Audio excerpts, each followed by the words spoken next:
Yeah.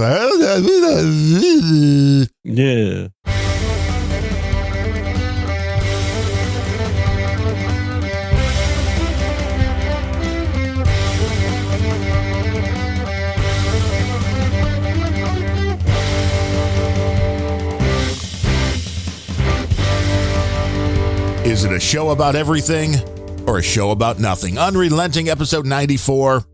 Hey, we're into December now, Gene. Oh, my goodness. This whole year just flew right by. It's because Unrelenting, it makes everything just go by faster. You enjoy it so much. It's like a savory little treat. Mm-hmm. Yeah, it feels like it.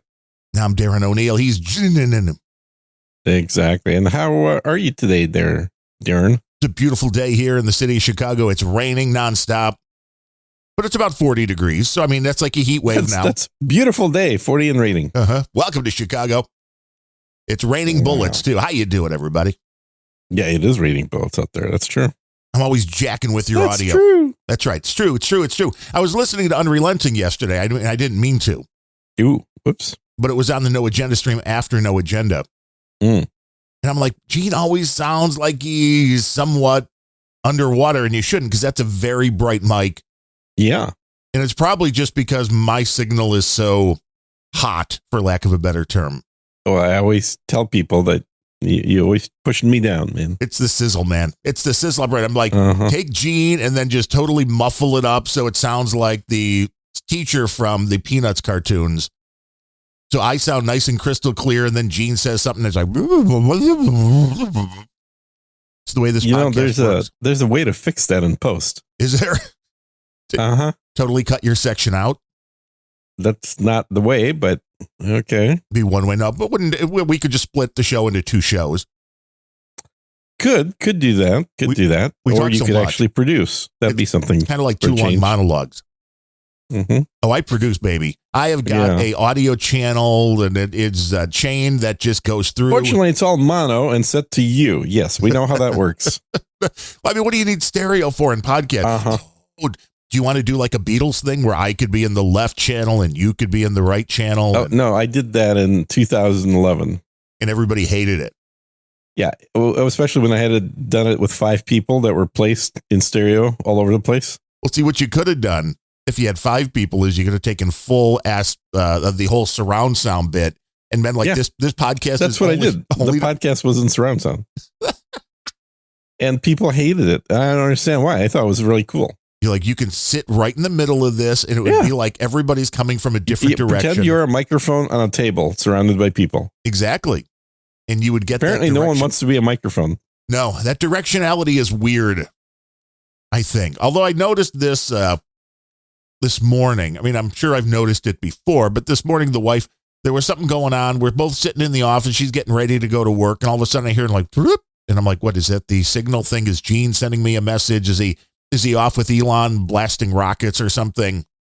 And there was one of the tones on her phone that I swore was coming from right in front of me from my speaker. And I'm like, I'm thinking about this then, like, ooh, is this done intentionally with certain tones? Because some of them, like a ding, is very directional. It's like, I can tell you exactly where that's coming from. But some were it's like, well, this is weird. It feels like it's coming from a different direction. You can totally mess with somebody's mind where they think the sounds are coming from. What do you think it is on purpose or not? I think it may be, because think about it then. Everybody is looking at their phone because it's like, well, is that my phone? You can't tell which phone it's coming from if there's multiple phones around, where the ones that are very specific, very directional. Well, you're not looking at your phone because you know it's coming from like 15 feet away to your left. Yeah. But the ones that sound like it's coming from right in front of you, you're like, whoa, is this my phone? No. Oh, no. Okay. But you're picking up your phone. You're looking because you're like, I don't want FOMO. You got that fear of missing out. Somebody may be sending me a message or something. My tweets might be going viral. Well, just look at your watch. Dude, that was the first time in a while this morning my watch started vibrating and it's like potential spam. Huh. Like, this is the reason why I don't use the Apple phone for anything at all. I've never given the phone number to anybody. Mm-hmm. And it's like, I know there has to be a way on the watch itself, or on the phone itself, to block anything that's not in the contacts list, which would then mean it would never ring. Yeah. Because that's the annoyance once you get the thing on your wrist is you don't necessarily want those kind of distractions. Like, well, I don't care. Have never given anybody that phone number. I don't want it to buzz my wrist. Yeah, especially clients. No, definitely not. Yeah. Now, I can give that number to like Dale from Down Under. That way, if there's something important going on that he needs to interrupt during the show, that would be the way to go. But I'm like, there you go. Like, we got to liven up Gene's audio a little bit. Yeah, man, because it's noticeable. And I told you this, and this is why we should do another recording test probably and separate the tracks. That when people listen to me on my other podcasts, plural, you have multiple I sound way better than I do on yours. They're like, why is that? I don't know. Even though you're claiming to be some kind of audio engineer, dude. No, I don't. I just claim to have the right little tools which normally fix this stuff. In mono for yourself, yes. Right. Why would it? I'm not going into surround sound. See, Bemrose just doesn't care what he sounds like, so that's not an issue. Well, he has that high. Yeah, and then Larry is subsonic, so nothing actually affects his voice. I mean, you have to really go into the EQ on Larry and just like totally remove all bass frequencies just so it shows up. Yeah. Otherwise, it's like the voice of God. So I'm like the only normal voice you speak to. And lo and behold, you don't make it sound good. I'm tweaking you as we speak right now, man. Yeah, I can feel you tweaking. What's going on out there in you in Moscow tweaker. this week or in Mexico? That would be Austin, Texas. Thank you very much. You have working on an arms deal in Ukraine. You have Vladimir Zelensky out or Putin this week. I know. The only thing I'm working on is a grocery order. Oh, you're doing that. You got to get your food ready, man. Yeah, it's Friday. How many bottles of tea are you getting? I always get 15. I ordered a freezer. I think I mentioned that on the last episode, right? Did I? The dishwasher died. The dishwasher died, therefore you got a freezer? Yeah. Isn't this how it works? Maybe I got a freezer like a month ago. I told you about that. Yeah, maybe I didn't. I mean, all these shows just meld into each other. Well, I know, right? The dishwasher died. And we went with Lowe's because I had a Lowe's card. Of course. And normally they give you 5% off if you don't want to take their stupid 0% for 12 months. And 5% when you're dealing with a few $100. Well, it adds up enough to be like, okay, I'll do that. And so we went in. It was like Black Friday sales.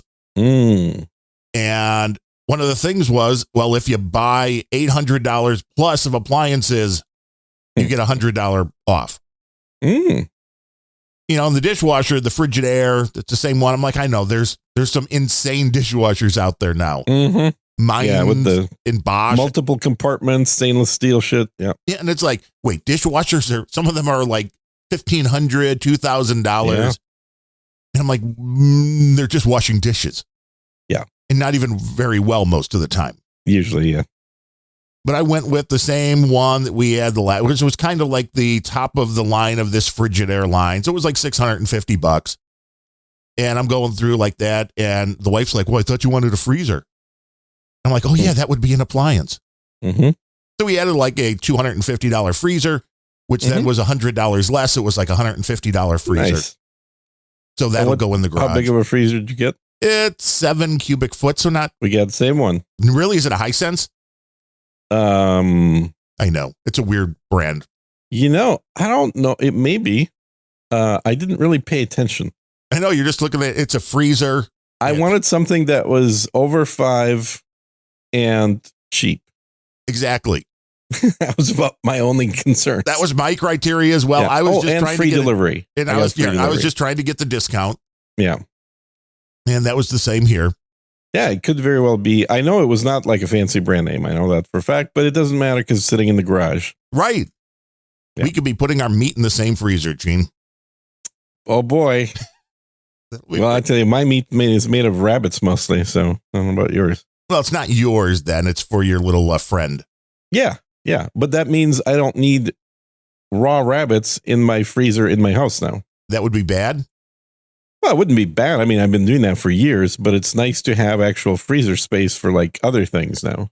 It like freaks people out when they open up like your fridge and there's a rabbit carcass. Okay, so this happened about 2 years ago. I had I had a power outage for like 24 hours. And in the winter, which is stupid Austin bullshit where they can't figure out how to give you power. Well, yeah, And yeah, exactly. And so the freezer thawed, right? And the only thing that I had in the freezer at the time, which is pretty close to what I have right now, was rabbits and cranberries. Well, they could just go well together. And when the freezer thawed, the frozen cranberries melted, and the rabbits that were sitting on top of the cranberry bags were apparently heavy enough to crush the cranberries. So when I opened the freezer door, it was a picture out of in fact, I took a photo of it because it was like, I have to have this photo. I'm picturing Carrie. It looked like something out of Hitchcock, right? Yeah, I'm picturing Carrie, the movie, Yeah. There was just blood out dripping down. It is, because it's like the cranberries were no longer frozen, but they were still cold to make the liquid kind of gooish. So it looked a lot like blood. And it was just like blood and dead small animals. And that's the only thing in the refrigerator, in the freezer side. I was like, oh, Jesus Christ, this would be a perfect time for somebody to look through the window, wouldn't it? Well, just I can imagine the original thought when you opened up that door, like, what the fuck happened? I'm like, they're supposed to be dead. How are they still alive? Yeah, they're scratching, trying to get their way out. Exactly. Never put live rabbits in your freezer. No, although technically that's kind of how they kill them. Well, you don't have to do it yourself, though. No. Well, not anymore. Oh, wow. Now I have a freezer. Okay, that's a little bit concerning there. Is that what you used to do? Just have a few rabbit traps in the back? Well, I mean, you can't feed a live rabbit to a snake, so something has to kill it. In the wild, they have to eat. They don't get frozen rabbits. I know, but I have a domestic snake, so he doesn't really know how to kill things. He's lazy. Well, he's not even lazy. He just doesn't know how to kill things. Well, you should teach him. He's never learned. Isn't that proper? Well, he's not snake very ownership? good at observing either. I'll tell you that. What have you tried to teach him? That it's like, nope. You know, I mean, say he's got a bicycle. He never fucking rides it. Wow, what a horrible thing. You got like a little wheel too in the training wheels on that thing, even. Yeah. Wow. I mean, you were trying to take him out on the recumbent bike, you on yours, he on his. Yes. The snake was going to ride the recumbent bike. Each with a big flag coming off the back so that way vehicles can see you. As only you would do because it's safe. Safety first. Yeah. You and Curry, I swear to God. That's not bad company to be in. Well, for me and him, maybe. Smart asses, yeah. He's like, I don't want to be associated with that guy. Yeah. So what's going on your end? Hey, I'm getting a new freezer. Oh, really? Tell me. Tell me all about it. Why? How much? Where are you getting it? It's going to be hopefully by like mid-December. Oh, Jesus. I know. And the dishwasher is supposed to be in maybe this weekend or Monday. Then they'll call to schedule the install. Yeah. So you got to install as well. You're not doing it yourself. I could, but it's like, I'd rather not. Well, it comes down to if something is done wrong, then, for the $150 or whatever it is for the install. Yeah. That way, if the wood floor in the kitchen gets ruined, you go, hey, Lowe's, you owe me a new floor. Rather than me being responsible for it. Because I know it's not that hard of a deal when you're replacing a dishwasher. Now, if you're doing it for the first time, you have to run electrical perhaps, and you're running some lines, of course, for the water. You're running the exits line for the water. Yep. So that would be a little bit more difficult, but I don't want to deal with that. I'm a podcaster who doesn't see very well. So that's right. You don't want to play with water and electricity. Oh, is the breaker off? I think so. That's famous final words right there. But otherwise, it's just hey, we're getting ready for the holidays. Nothing all that exciting. Did you, let's switch topics. Did you watch the Newsom debates? I did not.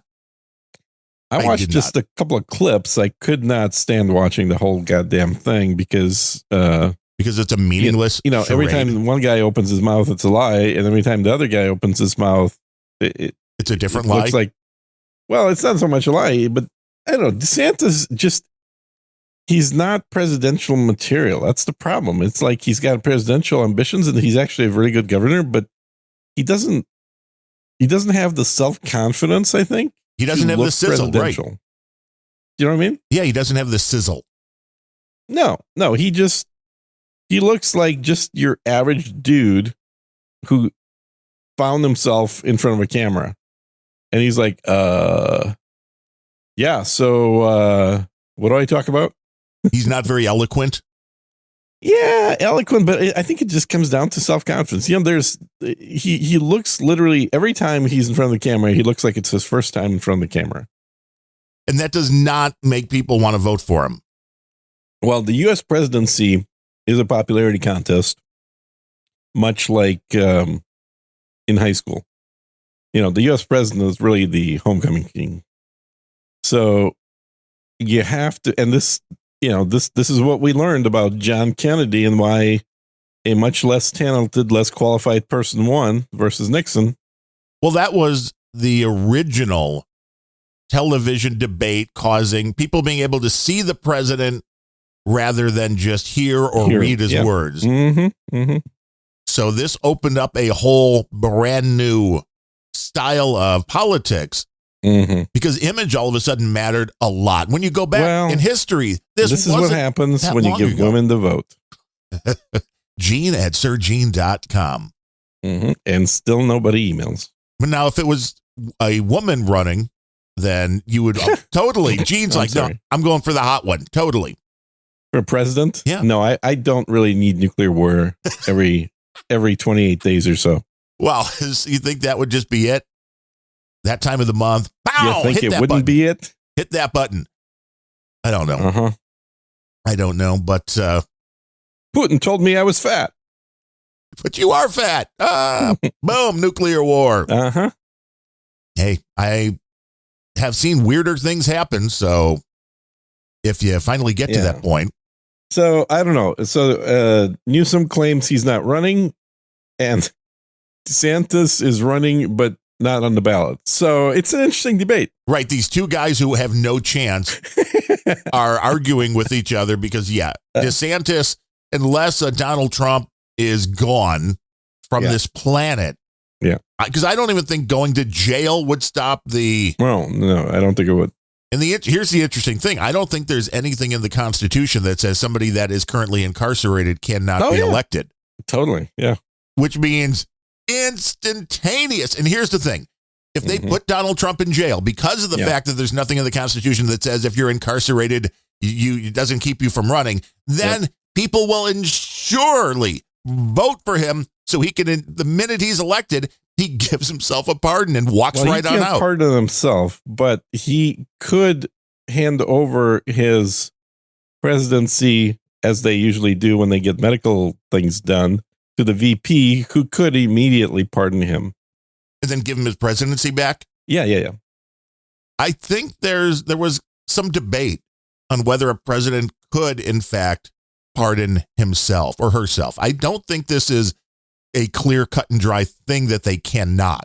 It's never been done because... It's never been done, and I think it won't ever be done for a reason, which is... if you do that, it immediately becomes a court case, and no court will want to touch it. So it's going to go to the Supreme Court, who also will not want to touch it, and they will not want to touch it. And if nobody wants to touch it, it's I don't know. It wouldn't that be a smart thing? I think it's much cleaner just to come in for a wart removal procedure, hand over in jail, hand over your presidency to the VP, who instantly pardons you, and then you get to be president an hour later. And you go, oh, no, I didn't want them to do that. Mm-hmm. Oh, but since you did, you have to really trust the vice president. I mean, how much temptation would there be to really have fun with executive orders if he ends up in jail? This is true. I would like the FBI and the U.S. Army to surround this jail and take every single person in for sedition. I mean, it's like you can't do that. If there isn't a law, it should exist that basically says if you are in jail, for anybody who's in jail, and you win a national election, you get out of jail, because the will of the people always needs to supersede law. Now, do you go because right laws are back? only meant to enforce the will of the people, and if the will of the people has changed, then the laws have to as well. Do you go right back to jail after your term's over? Well, see, that's where, I think there might be an issue, because you may have that would make for a hell of a presidency, wouldn't it? You're the most powerful leader in the world, theoretically, after Putin, and then you're going to have to go back to prison right after you're done. And, unless you have somebody that will then give you a pardon because you can't do it yourself. Right. I mean, why don't we just do that for all presidents? I'm up for that. I'm totally for that. That's part of the deal of being part president. Part of the package is you become president, you can have up to 2 terms, and you live out the rest of your life in prison. Yeah, as they all should, because they're crooks. Because we know George Bush definitely should have, the original George Bush, that Billy Bob Clinton definitely should have, that the second George Bush absolutely should have. Barack Obama is not even the real person, so he definitely should have. And then, Trump, they're working on. The current guy, I mean, there's nothing there. I think it might, he should be in an insane asylum, not prison. Yeah, but Bill, married to Hillary, isn't that kind of worse than prison? It is. I mean, that's the one thing that really makes me pretty much forgive everything about Billy Bob is that, would you not do worse if you were married to her? Probably, yeah. I mean, you'd be liable to kill multiple people as a result of that marriage. It could lead you to that. He tried to eat his feelings. He went to Burger King and yeah. Bill O'Reilly told a story last night that he went to a Yankee game once, sitting in the owner's box, and he had Bill Clinton on one side of him and Henry Kissinger on the other. And he's like, I wish I could have recorded that conversation. Because I can only imagine that would have been interesting. I had a conversation with a friend of mine that was in town for Thanksgiving. We went and had some coffee. He relayed a story to me, which I kind of sort of heard before, but with more details, about how he had ended up meeting Larry King and who's the other guy?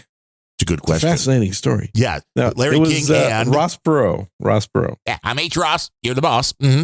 And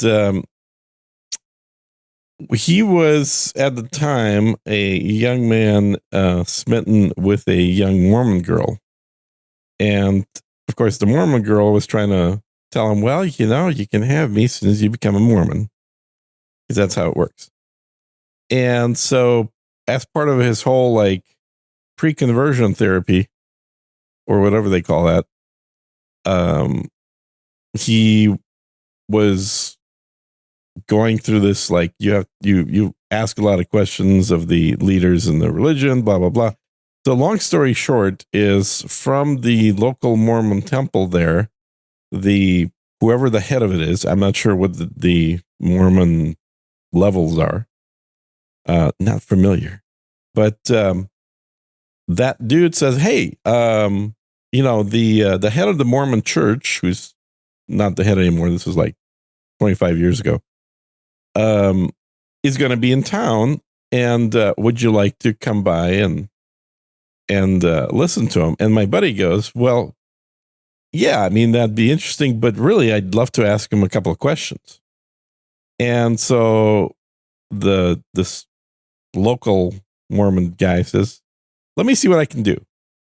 So he ends up going to the event where this guy's speaking, and he said it wasn't very big. It was there's only 70, 80 people there.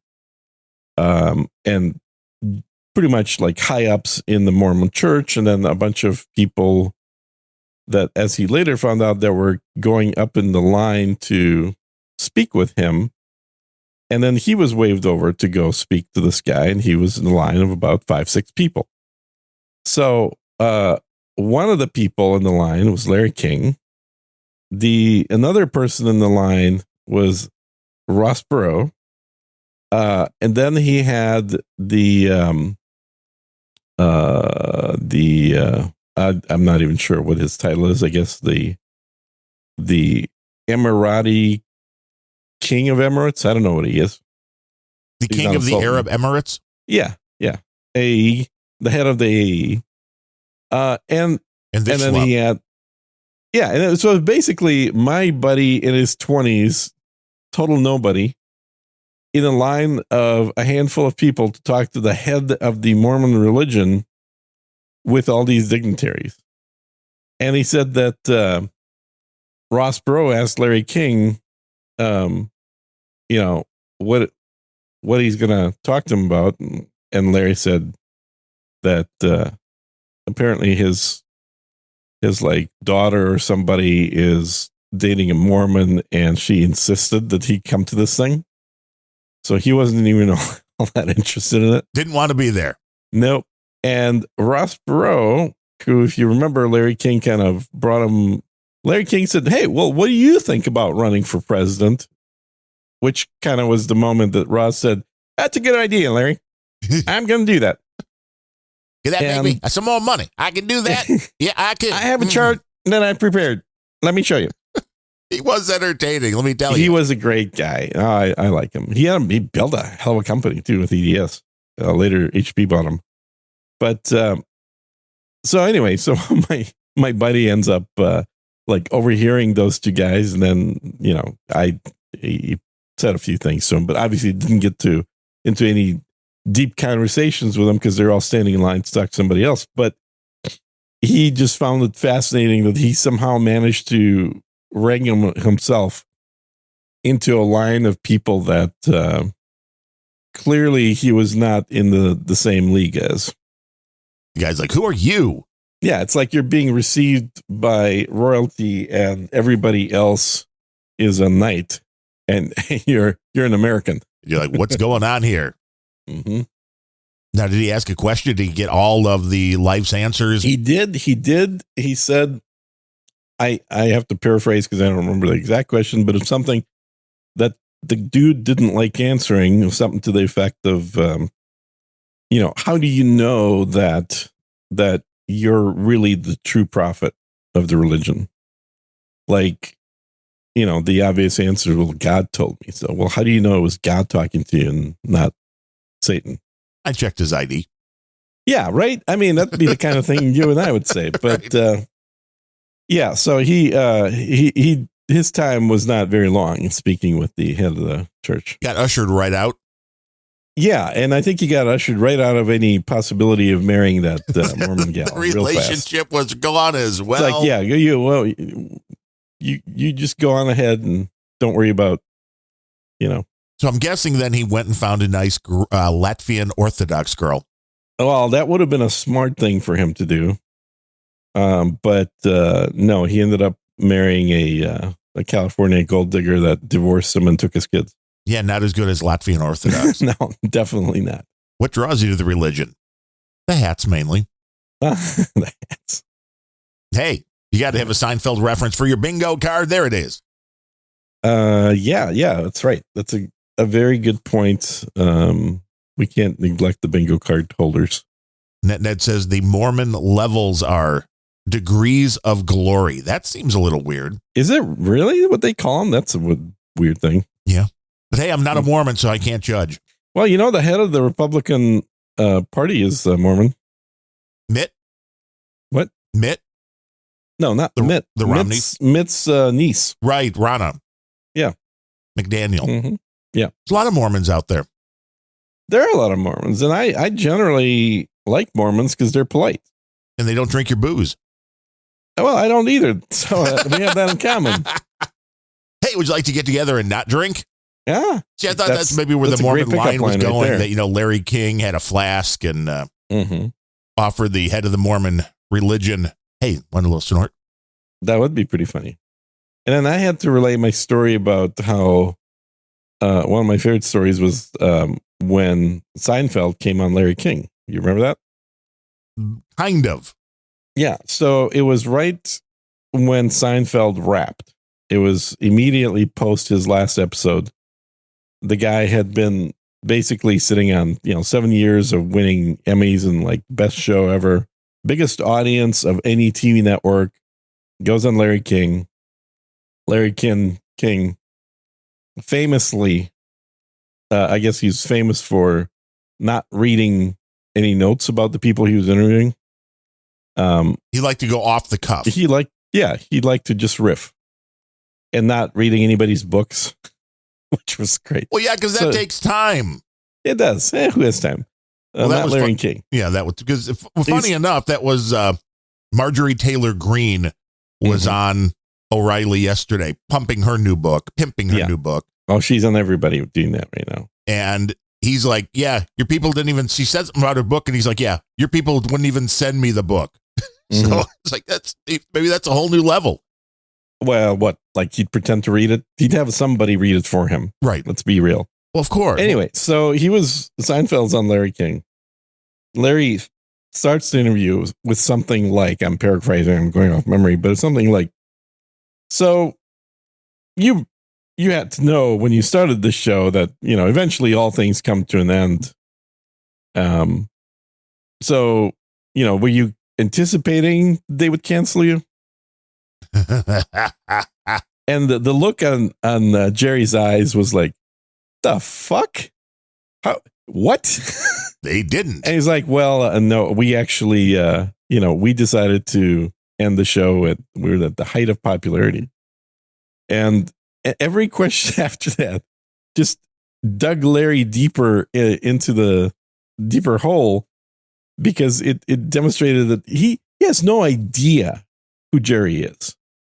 He's never heard of him. He's never seen him. He clearly doesn't watch television in general. Right. And it's like somebody said, "Oh, we're going to book a fluff piece for you after this next interview." We're going to have this comedian who had a television show. Yeah, exactly. So he's like, "So, you going to go back to doing stand-up now that you don't have a day job?" Stuff like that. And it was painful but hilarious. It was watching a car crash in real time, and Jerry actually lost it. I mean, Jerry was like, I don't know why I'm here. They clearly didn't tell you anything about me, so I'm really not sure why I'm here at this interview. This whole thing wasn't a bit, because that sounds like it would have been a great bit. It would have been, if it would have been a bit, I think they would have made it go a little over the top, like most bits end up doing, because they want to push it beyond the edge. This was right at the edge, and it looked extremely realistic. And I don't think Larry is that good of an actor to do the straight man. He's basically Borating this interview. Right. He's like, or not a Borat. He's like Ali G-ing this interview. You remember Ali G, right? That character? Yes.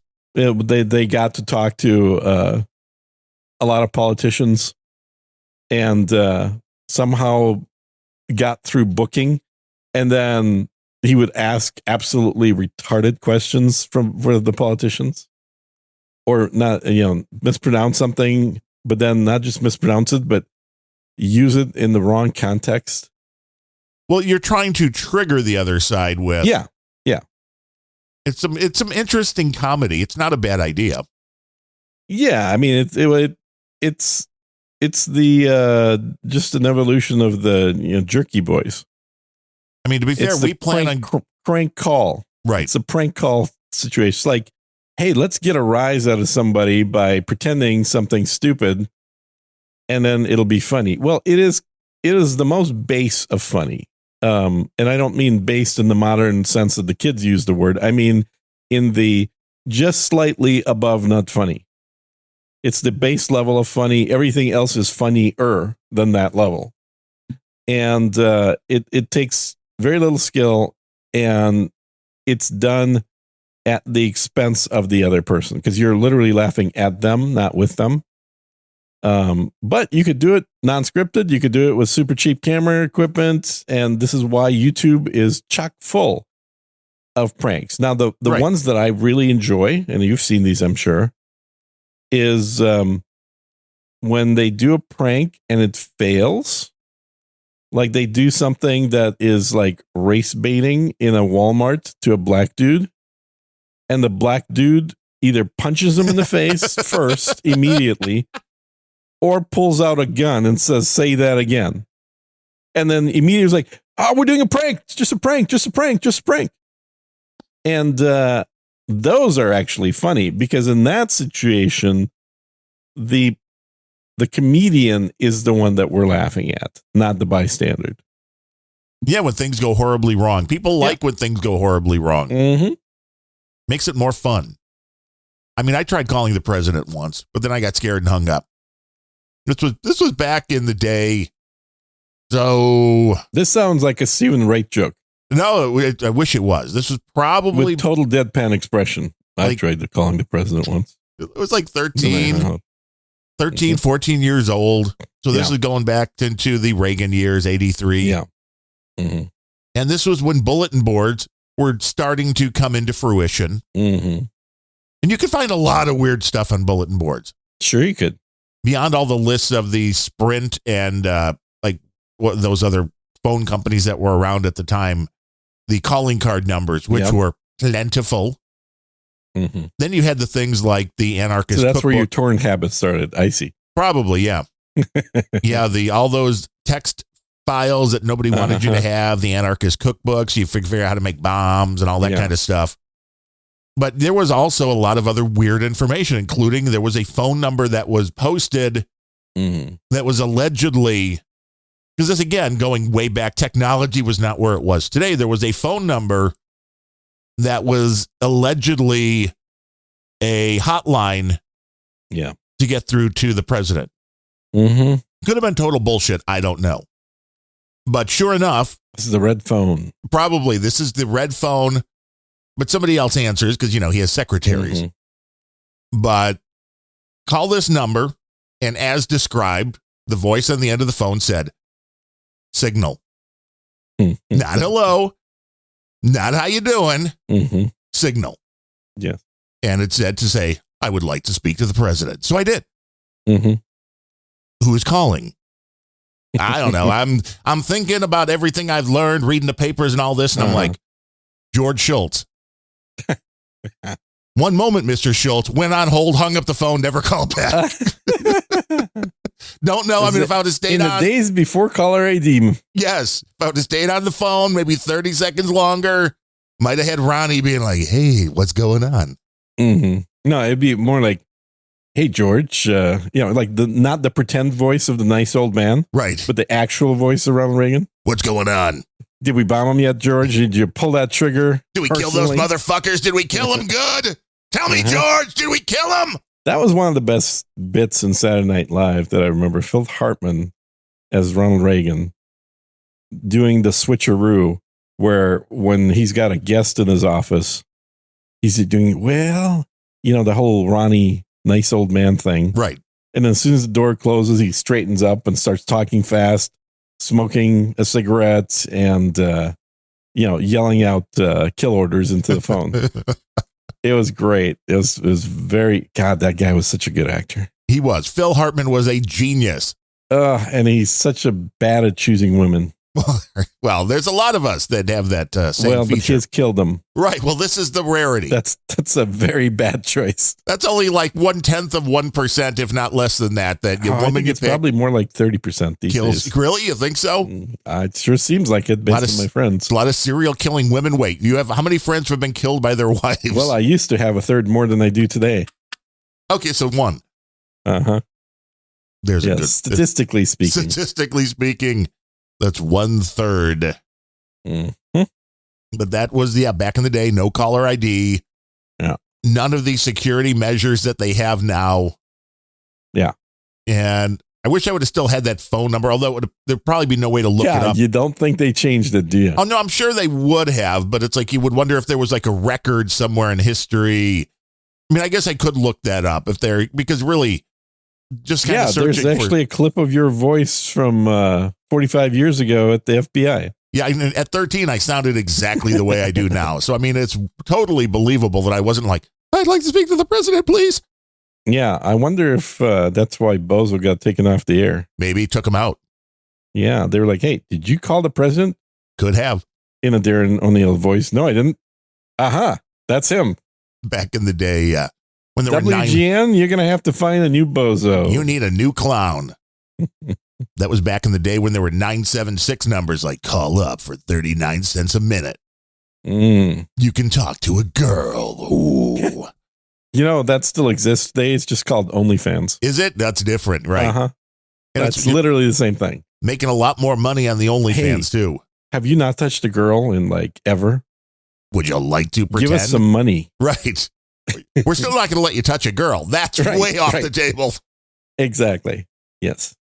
Yeah, that was the whole breakdown of an article somebody sent me on Taylor Swift, that it was all like the female version of incel that the girls don't want. I'm like, I don't buy that, but I do believe. Did you watch all the videos about Taylor Swift that I put up? No, I saw them. I didn't get around. Oh my God. To watching those. Jeez. I mean, it's all garbage, and I don't like watching any of the personal. The next Taylor Swift video I want to watch. It's all garbage. You have no idea what's in there. You didn't watch any of it. It's all, anything about Taylor Swift is usually garbage.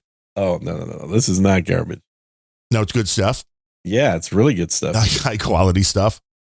Yeah, it's talking about the cult and the witchcraft practices that they have. Ooh, I like witchcraft. That's fun. Are they trying to sell Bill O'Reilly's videos? Book? If I tag you in the video, okay, I'll look. I upload about 500 a day. I'll look. So if I tag you, it means it's relevant to you. Oh, okay. You are curating the videos that I need to watch. Correct. And instead of just emailing them, which I'm happy to start just putting all those into direct messages for you instead of online. Is this part of Bill O'Reilly selling his Killing the Witches book? Is the Taylor Swift thing part of that? You should watch and find out. Okay, I will. It's witchcraft. I do still find it funny that people are like, oh no, she's only going out with the football player for money. It's like, they don't have enough money to pay her. Come on. No, she's only going out for songs. Yeah. That's the reality. It's for a lot of things, but not money. It's like, to me, saying Taylor Swift is doing something for money is like seeing Elon Musk at the dealership and slipping him $100 to get a better car. Yeah. He's like, what the fuck is this? Yeah. So did you at least see the Babylon Bee article about it? Yes. Yeah, I did think that was. Taylor Swift dumps Travis Kelce for face paint boy. Yeah. And this stuff with it's racist to paint your face is bullshit. I mean, yeah, the audacity of the skinny white dude that wrote the article about how this super racist boy, not just a regular racist, super racist boy, is wearing Indian head garb and painted his face black to insult black people. No, half red and half black. As it turns out, the reality is this is a Native American boy who is at the Chiefs game and painted his face red and black. Yeah. And by the way, it is historically traditional for a lot of Native American tribes to paint their faces black. Racists, all of them, racists. These fucking idiots, man. It's like just regurgitating pablum that they were fed in college. Yeah. As though it were fact. Well, and the kid is a huge fan, so he's doing it to honor the team. So it is not with any intent of like, he's making Native fun fucking American. He can wear any hat he wants, including that one. Because otherwise you are culturally appropriating him. My God. Yeah. Now, luckily, I also am Native American. What percentage? And, what percentage? It's actually coming through my Polynesian DNA percentages. I see. Because we're technically, you can't tell the difference between Polynesian DNA and Native American DNA of the Western tribes. Mahalo.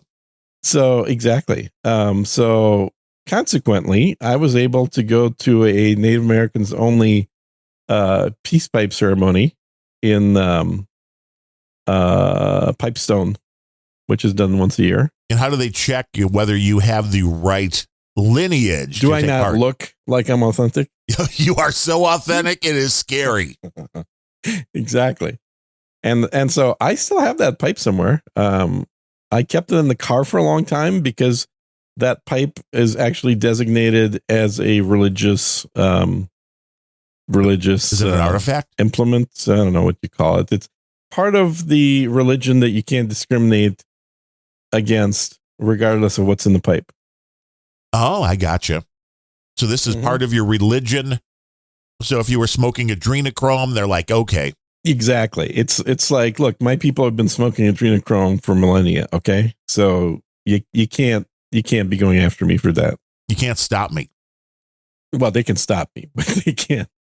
They have to let me go eventually. But the whole concept of the face painting thing is ridiculous. And this, again, just brings you down to the slippery slope that we've been on by when the microaggressions, when that whole kind of talk started, you knew you were done. You knew you were done because it was like, well, no, he looked at me with his eyebrow 1/4 raised. You know what that means. Put your micro penis away and don't let the microaggressions bother you. It's like, well, you're also not being prepared for life. I talked about on Random Thoughts, RANDUMB, thoughts.com. The high school here in the Chicago area, Evanston. Yeah. That is allowing the Hispanic and black students to decide if they want to be in other classes with only black or Hispanic students. Go racism. Now they don't allow this for the Asians, who are 5% of that community, who the case could be made that they are the biggest minority here, so maybe they would benefit the most. Yeah. But you also, if you're a white student, you can't say, hey, wait, I don't want to be with the black kids and Hispanic kids. I want to be in an all-white class. No, because that's racist, but the blacks are the Hispanics. No, that's bullshit. If I'm the white student, I would not want to be in a class with Asian kids. I definitely want to be in the class with the Hispanic and the black kids. They're ruining the curve. They're too smart. Exactly. You got it. It's like Joe Biden with one of his famous quibs is like, don't call the poor people stupid, referring to blacks. Yeah. I mean, it's like, whoa. No, we weren't doing that, Mr. President, but you are. Yeah, you just said it. But I'm like, well, okay, then this is going to follow through into college campuses, but I want to know what then these kids do when they hit real life, when they get to a company and like, well, we don't want to share offices. You know exactly what they do. They get a black uniform and they go out in the street and yell at cops and they become Antifa, right? That is the only thing that happens. I'm like, these people that think this is a good idea, do they think having like 3 Burger Kings next to each other are good for one's for white, one's for black, one's for Hispanic? Because that's what it sounds like to me. Now, hold up. That means everybody gets served faster. I don't see where the problem is. You're like, more Burger Kings are good. I mean, don't let racism get in the way of practical. Yeah, don't let racism get in the way of me getting my quarter pounder with cheese faster or better curve on the grades. This is exactly it. But this does not really go along the lines of everybody should be able to live in harmony together. The separate concept just doesn't work. You're not preparing people for the real world, and it is not living up to the ideals that everybody should be treated equally, because you can't be treated equally if you're especially like, well, no, the color of your skin is this, then you can have this class if you want. Oh, your color of skin's different? Well, you could have that class if you want. It's insane that racism is now the answer for, well, racism. Yeah. I don't think they know what the word means. Exactly. Speaking of Joe Biden's racism, did you watch that little video that Babylon Bee did on it basically took a lot of the nonsense gibberish that Joe Biden speaks and made a movie out of it. No, but that like a cowboy movie, like a 1950s cowboy action flick where the main character only speaks in Joe Biden idioms. That's scary. It was hilarious, man. It was hilarious because it had the a black cowboy in there that Joe Biden was constantly managing to be racist to, even though they're like, he's supporting him and he's buddy and everything.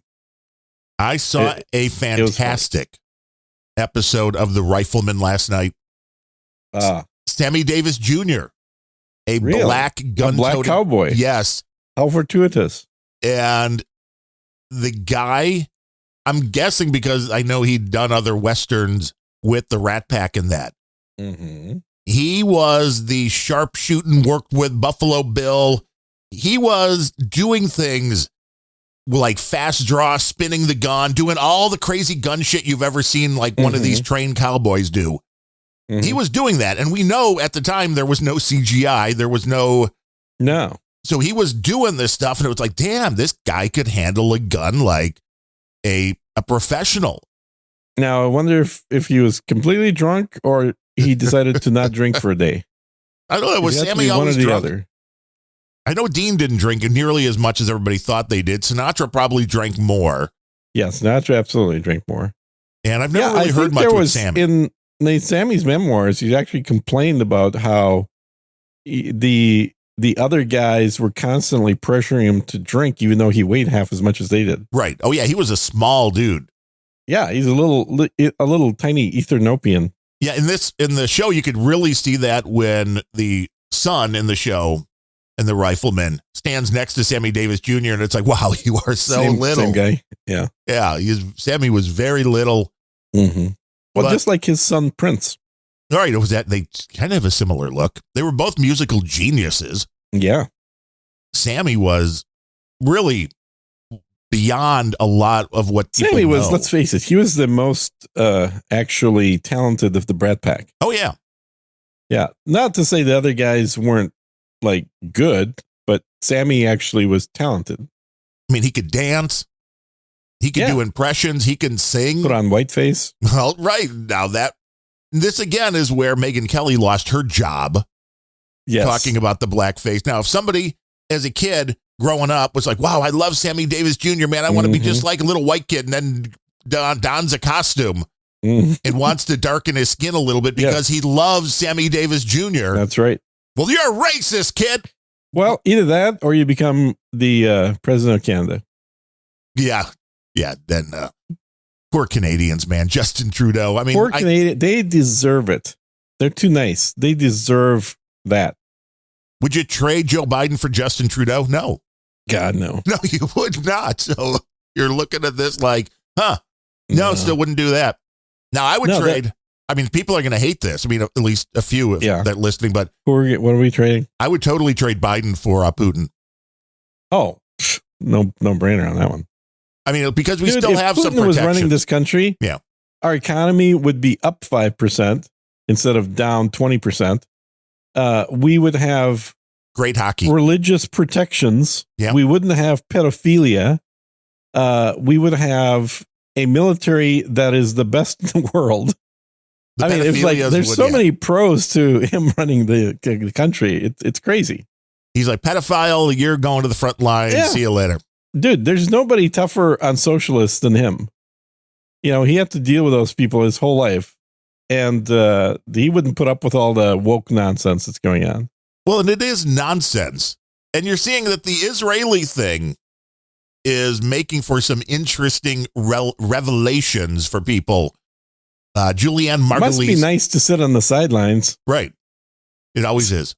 Uh-huh. Julianne Margulies. Irish. You know, the Irish have had their own issues. And God bless Shane McGowan finally went to heaven at age 65. Uh-huh. That guy was a poet. He said he was afraid to join the IRA. That's why he went into music. And happy he did, because he made some good music. Mm-hmm. But Julianne Margulies talking to one of these woke crowds was basically, I mean, you want to talk Seinfeld losing it. She's like, hey, all you they-themers, go to Gaza. They will fucking cut your head off. Mm-hmm. Know what you're supporting. Why are you supporting this? And yeah. Like, people are morons. They are morons. And unfortunately, there's quite a few of them on No Agenda Social. Yeah, they're everywhere. Mm-hmm. They are everywhere. I mean, that's not unique. But what the hell? Why would you listen to No Agenda if you're a moron? I don't know. Well, maybe you're looking for very certain things. I guess. I don't know. And I think this is why their show did very well under COVID, because it was a very clear thing. They were telling you that the virus was not crazy dangerous to most people. To some, yeah, they died, but they also do in bad flu seasons. Grandma and grandpa in the nursing homes are not safe from that. Yep. They talked about alternate treatments. A lot of people were pro that. They talked about how the vaccines are, in fact, dangerous to a lot of people. And it is a case of people want to tune in to have their feelings and their ideas echoed back to them. Yeah, validated. Sure. I'm sure you've run into the same thing on your show. When you say things that people disagree with, then they get very mad. Like, why are you giving us liberal talking points? I wouldn't know because I never get feedback. Nobody ever talks. Well, maybe nobody listens. Nobody. I'll have to listen to a few shows just to give you feedback. You probably should. You could come up with some feedback. That would be helpful.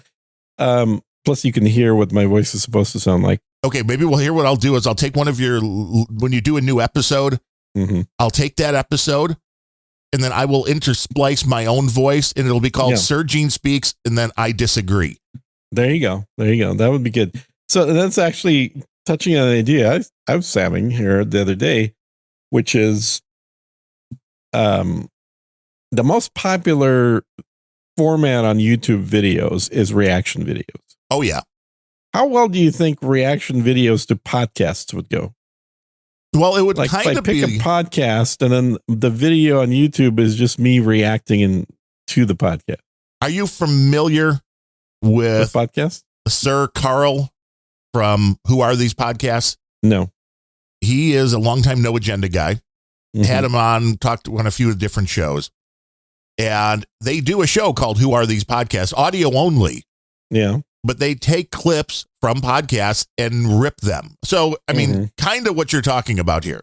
Yeah, except without the advertising revenue. Well, they were value for value for a long time. Then he did do, and it was funny because the first ads, Who Are These Podcasts? And Bemrose loved that show, but the No Agenda stream, even though it was Sir Carl, the minute you have advertising, that can't run because we don't do shows on the stream. I've heard lots of ads on No Agenda stream. Now it's the people in the show reading from alleged people that listen to the show rather than, hey, because the first ads that Who Are These Podcasts got were from one of these ball shaving companies like Manscaping. The ball shavers. Yeah. So that's an obvious, that's not like, hi, I am a NetNet. I have a company that I will shave your balls. No, it was, there is a Manscaping. NetNet, you never told us that. Well, hey, things are bad in Detroit. He's got to make a little bit of extra cash for the holidays. You never know what's going on. Working as a ball shaver. So there are some loopholes, which is if you get a donation. His nickname Sling Blade. And somebody mentioned something, then yes, you can hear that. But there are, and that's an interesting concept because it's funny. I mean, it's always a reaction to a podcast going like, well, this is good. Well, that's no fun. No. It has to be a podcast that you're going to rip on and make fun of. Of course. But I think that totally works either and that's what they're doing on YouTube for YouTube videos. A ton of people do that. I don't know if I've ever seen anybody here's what I was thinking. And, I'm lazy, so I may not do it. But here's my thought. It was, you basically pick a podcast to rip. I mean, to, study and analyze and talk about. And then you create an AI art of a podcaster and you use that as though that's what that person actually looks like. Because you got to have something visual on YouTube, right? So you, not only are you ripping on the podcast, but you're using a cartoon image that you pulled out of thin air to describe this person talking. And it's not going to be a flattering image, is it? Well, is AI art ever? Yes, every now and then. Okay, I guess it would be for you because you only put one single thing into the art generator, which is Taylor Swift, and you've got about 400 words to fine tune it, so you actually get stuff to come out that looks like it's not an album cover, and that way you've got your own little personal No, it creates nice photos on AI. I'm sure you can make them seem horrible. I think that's the default. I don't know. Maybe you're using the wrong thing. I just use Stable Diffusion. Maybe. Yeah. Anyway, I'm using Q. Ooh. So you're going to take the audio, then you're going to have a representation of the podcaster or podcasters. Right.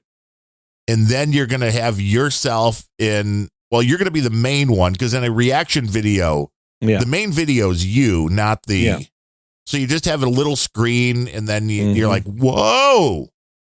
And you're going to pretend that you're surprised because you haven't heard it before. I've never heard it before because it's all just coming from submissions that I've never heard these podcasts, which is true because I don't listen to podcasts. Maybe that would work. Yeah. I don't know. It just. Sure, somebody has to be doing it already. I keep trying to come up with things to do on YouTube because YouTube grows you way faster and generates way more money than podcasts. But it doesn't have the same panache. Yeah, when you say I'm a YouTuber versus I'm a podcaster, people know that if you're a tuber, you can afford clothes. The other is you've taken a vow of poverty. And the other one just wears a bathrobe all day long. Yes. You do that, or an Adidas tracksuit. Hey, I wear an Adidas tracksuit. That's not a bathrobe. Isn't it kind of from a certain cultural aspect? Isn't that it's a sporting uniform. I'm a sportsman. I am a sportsman. I do sports ball things. Mm-hmm. But I could see that working in small little clips of... yeah, I mean, these would be YouTube shorts, like 30 seconds, 60 seconds, not any longer than 60 seconds. Because that's more like a TikToker, though. Exactly. That's where the money is. Oh, you going on to TikTok? Are they TikTok paying out on people? I'm guessing they must be. No. I'm saying YouTube Shorts is a ripoff of TikTok. Right. But YouTube Shorts pays. That would make sense. And it's amazing how many views these little clippy things get. You look at some of them and you're like, 36 million views. I was like, well, son of a bitch, that guy just made $36. Right. Because that's about what you're getting. Yeah, but they make 20 clips a day. Right. That's real money, man. That's more than most people make. But I can't stand watching short clips. I mean, if they're well done, I don't mind them because you have to do it to really truly encapsulate the full story arc into 60 seconds. Which it is a skill. I will give you that. It's definitely a skill. It's like the editor is the one to give praise to at that point, not the actual person in the video. Because, somebody who is in the video whose channel it is, generally lacks the skills to edit their own videos well. And for the love of God, if you run a channel that has full length content, do not put the shorts on the same channel. Well, how else are you supposed to get reach, man? Come on. That's where I unsubscribe. There is nothing worse than like the one race car driver, Kenny Wallace. I enjoy watching his shows. He, gives his viewpoints on the racing scene, and he has an interview show, which is very interesting. But if he does an hour interview with somebody, I want to watch the whole hour. That's fine. What I don't want to see is that broken up into 75 different 1-minute clips and interspersed, because then I can't find the main content easily. Yeah. It's like separate those out. YouTube, there definitely should be a way to do something where at the very least I could go into YouTube and be like, filter out anything under 4 minutes because I don't want to watch it. I just want the full length. I want the good stuff. They're making the full length a lot harder to find. Yes. And I guess it's because they're making less money on the full length. I guess. I don't know. I suppose that's what it is. DigiGuru says all it takes is a fistful of Adderall and you're going to love the shorts. Maybe. Probably true. Be like, well, I can focus and I can absorb all of this stuff. No, it's not. It's not that you can focus. It's that you won't be able to focus for a half-hour show. You can only watch them in 60-second increments at that point. That may be. Kill the attention span. Yeah, I mean, I think this is the thing that people don't understand about Adderall and similar drugs is that they say, oh, yeah, it improves my focus. I can focus really well. Yeah, what it does is it shifts you from being able to focus on things that are normal, like hour-long episodes, but not focus very well, like an average person. Like you're going to be distracted over the course of that hour.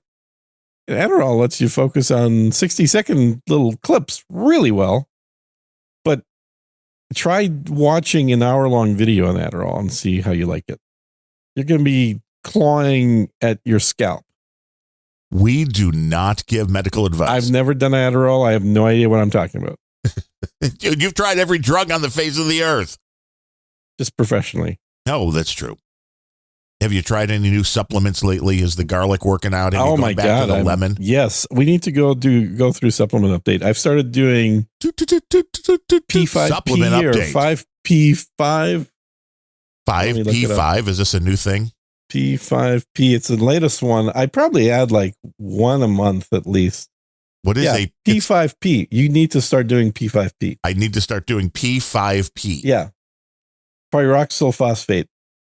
Explain. I mean, I don't know. I've never heard of P5P. Yeah, I know. Most people haven't. That's why you need to start doing it. But Now makes it. So, I mean, they make everything else. You like Now, the brand. I mean, that's one of my go-tos. It's always seemed decent. Do you know anything about Now supplements? They're all the same. They're all the same. Pretty much. You heard Remember, it here. I used to run a supplement company. Well, that's why I'm asking you, because you bring actual knowledge about. Finally, there's something you bring actual knowledge I know, about. Right? It took a long time. We finally tracked down something I actually know a little bit about. And it's like, Gene, can you give us the skinny on this? And you're like, they're all the same. Well, I tell you, you need to take this stuff because it's good for lipid metabolism. It's good for hormone modulation, and it's good for gene expression. Oh, I like Gene. So, I mean, who doesn't want gene to express? Everybody that's met Gene. And it's vital in glucogenesis. So I don't understand why you're not taking it. It is a UL dietary supplement. Take one capsule daily with a meal. Yeah. Oh, so this is coenzyme B6. Mm-hmm. So it's like instead of coenzyme, that's CoQ10. So is this is this a relative to CoQ10? Is that no? What is then? It's okay. So it's vitamin B6. So it's mainly a vitamin B supplement. Is that what we got here? Well, it's not really. I mean, we categorized a bunch of stuff as part of the B family back in the 50s. And what we're finding out these days is that there's a lot more to that family than we're aware of in terms of where it's utilized. And we also called a bunch of things vitamins, which aren't really vitamins. We've got some language to fix, I think, in the supplement front.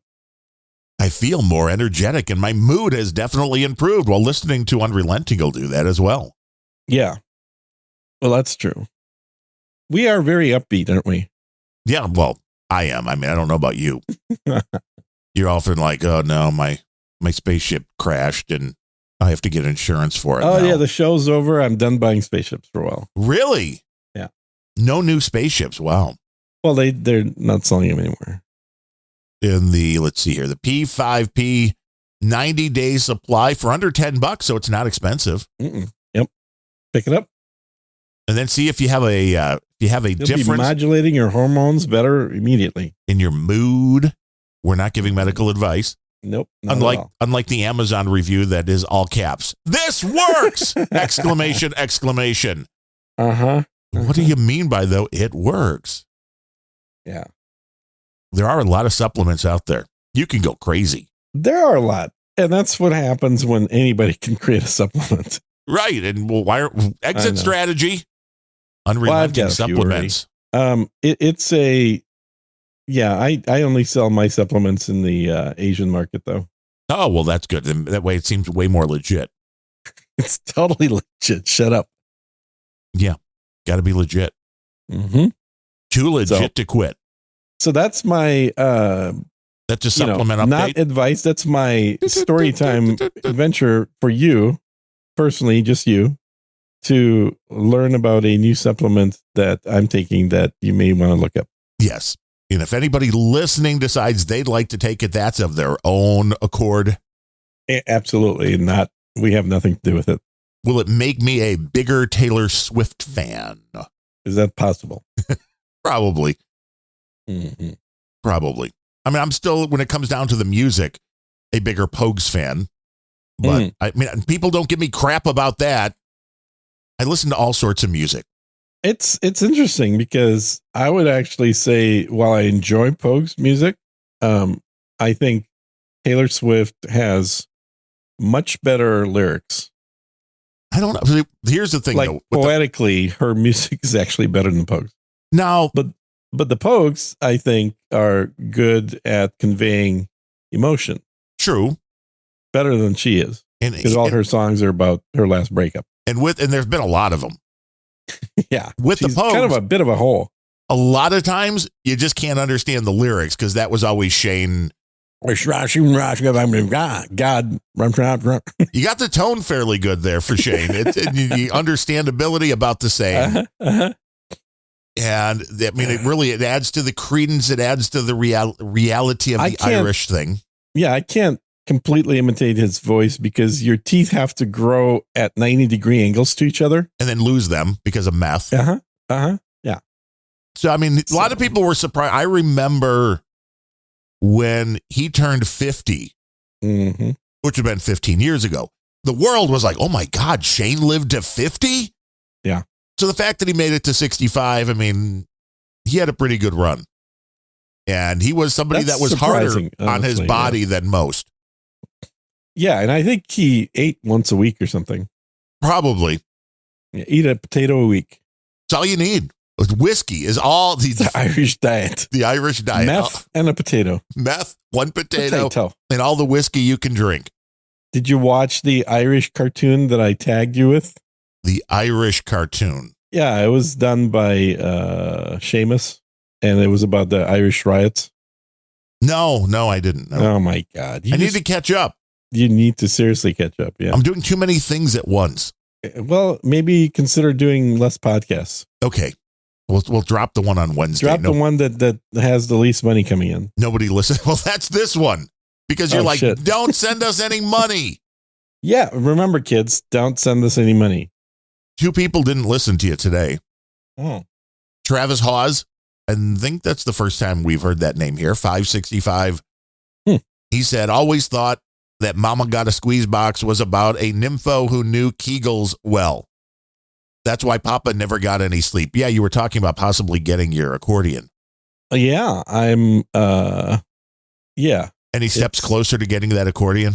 Yeah, I talked to my dad about thinking about getting an accordion, and he's like, son, what's wrong? He's like, you're probably too old to learn it. Is this a cry for help? Well, my dad's 144, so he ought to know what it's like being old. I mean, nobody wants their son to come to them and be like, Dad, I'm thinking of getting an accordion. Yeah. They're like, whoa, exactly. Whoa. No son of mine's going to get one of them squeeze boxes. Mm-hmm. Yeah. Well, I want to get a button accordion. He's got a key accordion. And I used to have, I played accordion, like traditional keyboard accordion. When my youth, back when it was popular, back when famous accordion players like Frankie Yankovic. Oh yeah, I mean, really, is there anybody more famous than Frankie Yankovic when it comes to? Probably not. Certainly not in the Midwest. Then there's Weird Al, but he is not related to Frankie. He is. He didn't think he was, but it turns out that he actually is. Really?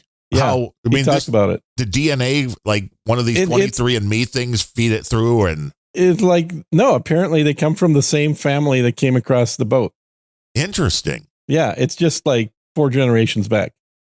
And they've got the same accordion thing going on, yeah. I mean, one made a little bit more, although back in his day, Frankie Yankovic was pretty big. He was up to his teeth in ladies. Let's just say that. And we still know who he is today. So I guess we're the only 2, but maybe we're old. We are old. Yeah. Every time we start talking about these types of topics that are very Midwestern type, I just start thinking back to the old SCTV skits with John Candy and Eugene Levy. And I'm like, yeah, that's us right now. Pretty much. Yeah. And then Schmengi Brothers. oh yeah, they got some what Schablatz beer? Was that what they had? What are they? Blatz. Yeah. Blatz. Yeah, Blatz beer. You know, I actually interviewed for a job at is it Schlitz or Schmaltz or something like that. There was a Schlitz beer, yeah. Yeah, maybe it was Schlitz. It was in Wisconsin. And I interviewed for a CEO position out there like years and years ago. And apparently I failed the personality test. Ooh. Because the CEO really liked me, the guy that wanted to replace himself. And, you know, I basically got went through 3 layers of interviews and then they say, oh yeah, just have one more thing. And then we just, you know, have this personality test for you to fill out. I'm like, okay, cool. I like tests. And until this one, I've always liked tests. And so I got it. And I don't know if you've taken these. I think most of us have at some point in our lives, but it's a test that combines a lot of different things from spatial awareness to math to philosophical situations like the trolley problem. Everyone's heard of that. To management styles. It's a fairly well-rounded type of test. And one of the things that I thought was interesting is, you know, they said, well, it probably, they said, you know, you can have up to an hour to take this if you want, and then just let us know when you're done. And I went, literally, it took me a whole damn hour because I think it was about 30 questions, but they were all questions you really had to think about. Otherwise, you get them wrong. They were trying to fool you. Well, maybe not. Was this the one where the questions are like, if you see a fellow employee stealing from the cash register, would you turn him in? No. Those are easy. Gene's like, no, I would shoot them. Exactly. And then turn them in. And then bury them underneath the parking lots. Where nobody will ever find them. Like Jimmy Hoffa. You have to take care of your own problems. True. Yeah. So, no, it was, boy, it's been so many years, but it had some interesting questions, but some of these things, like, you really have to work out, like what they were trying to get at for the answer.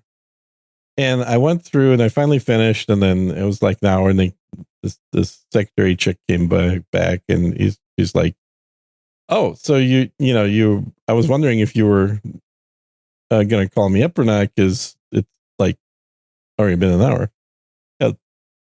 I said, yeah. Well, you know, a lot of tough questions there that I want to make sure I fill in the best answers for. But I've got it done. And she's like, what, you answered all the questions? What? And I'm like, well, yeah. And she's like, oh, well, because I've never had anybody answer all the questions. And apparently, how was anybody finished quicker than an hour then? Because the questions are meant to not be answerable. Oh, so it's just like a trick. It's not a trick. It's to gauge how you handle stress. My solution was to answer everything. Regardless. And yeah, I mean, just because a question asks, what do you do? Well, kind of like your example of, you know, if you have to kill an employee in order for profits to go up, I guess some people just don't answer it. I don't know. What would you do? You're like Kobayashi Maru, baby. Yeah, exactly. Well, are you not familiar apparently with? Not, because I didn't get hired. Right. And I was looking forward to running a beer company. That would have been a fun experience. Gene, we really like you. Your personality is great, but this test says you're a raving psychopath that we should stay literally far what away it said. From. That is correct. The test apparently said extreme psychopath. So they did not hire me. Finally, a test that was accurate. I don't understand why. But I would have told them if they would have asked. It's not I love taking tests. I've taken all the psych profile tests out there. This is not a secret. Hell, you're you go to my LinkedIn site and I literally list my personality profile results on there. Clinical psychopath. Totally legitimate businessman. Yeah, and on LinkedIn, that's a plus. But that's what people are looking for. Right. Not for everybody, apparently. Dude, speaking of tests, and this is not me tooting my own corn, I still think it's a funny story, even though it makes me look good. Did you just say tooting your own corn? Horn. That's a CH sound. You misheard it. It's pronounced corn, but it's spelled horn. I said I'm tooting my own corn. My own corn. So there was some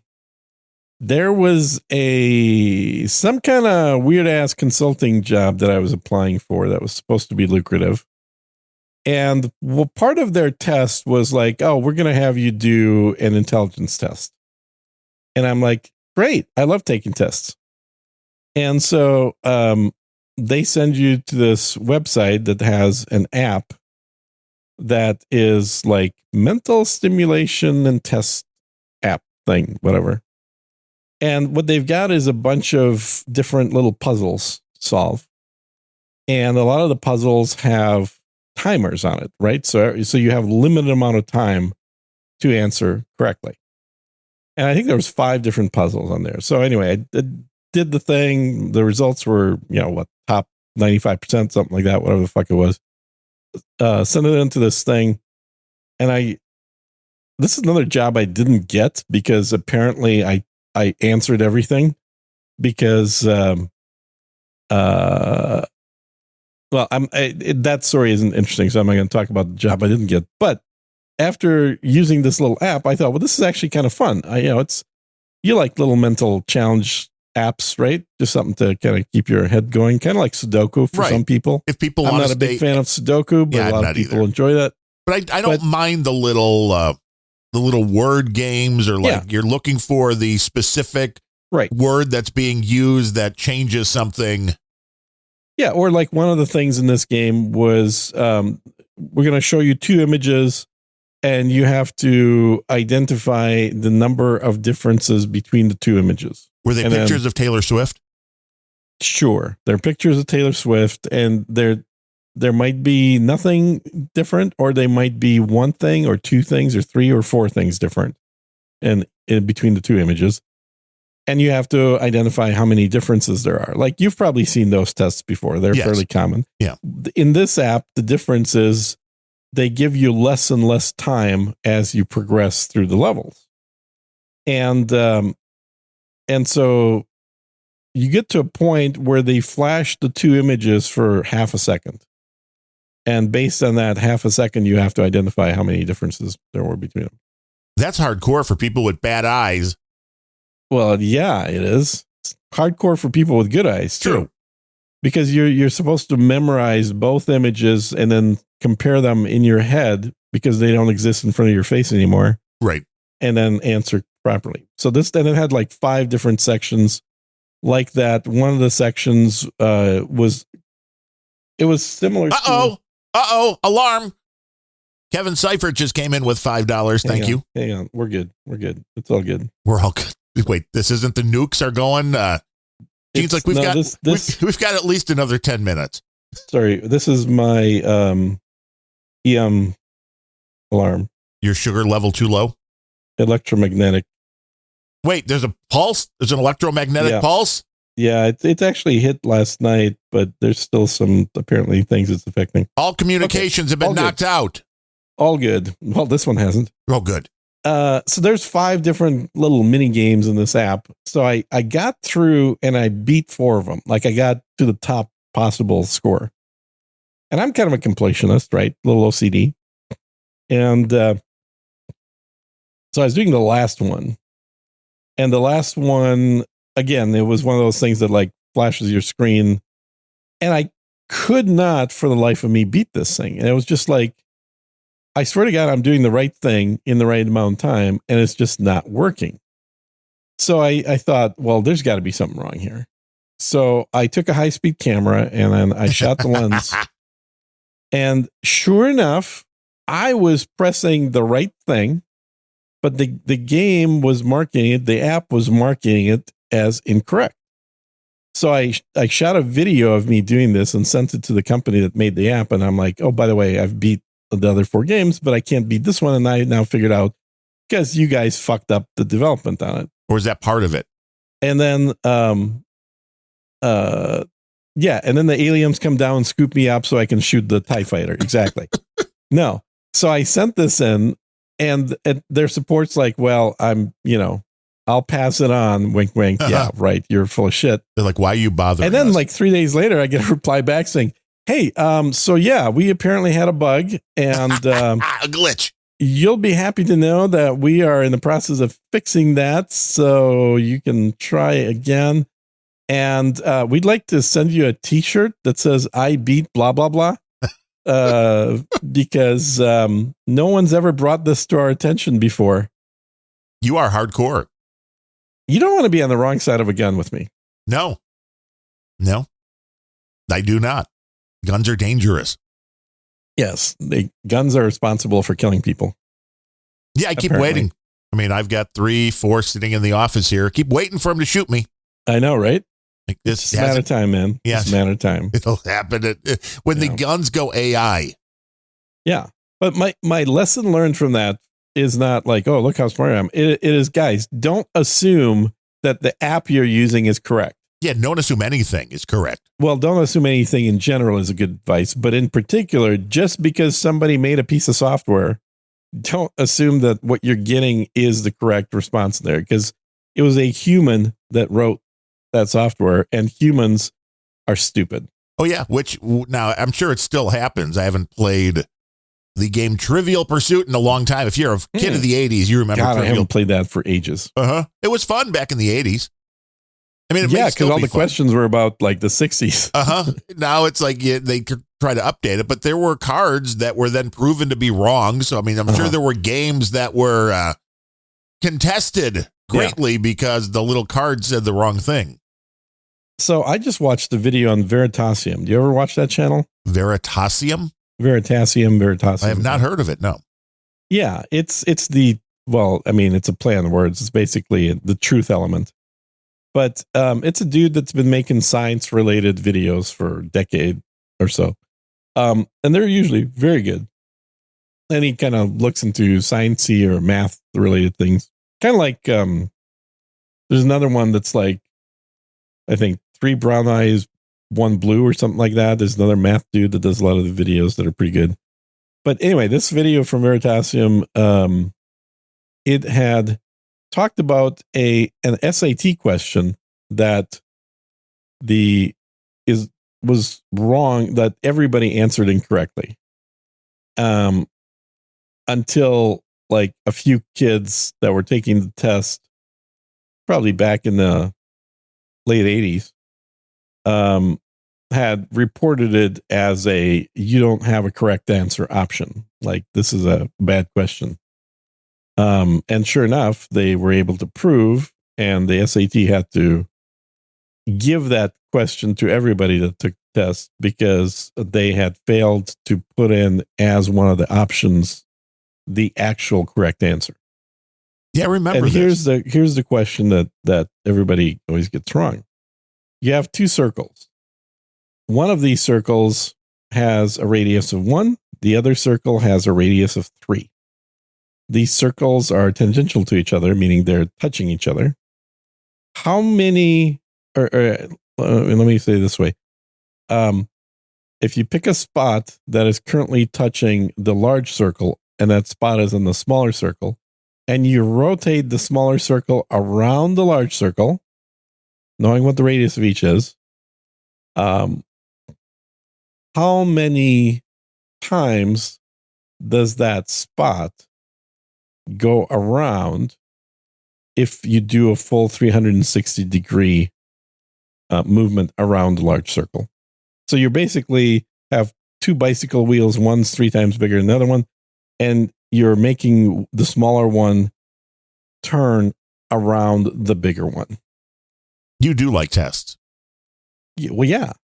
And the obvious answer that everybody comes up with is, well, it's 3 because it's a 1 and it's 3, right? Yeah, because you know that the circumference of the circle is 2 pi, and the circumference of the bigger one would be 3 times 2 pi, so 6 pi.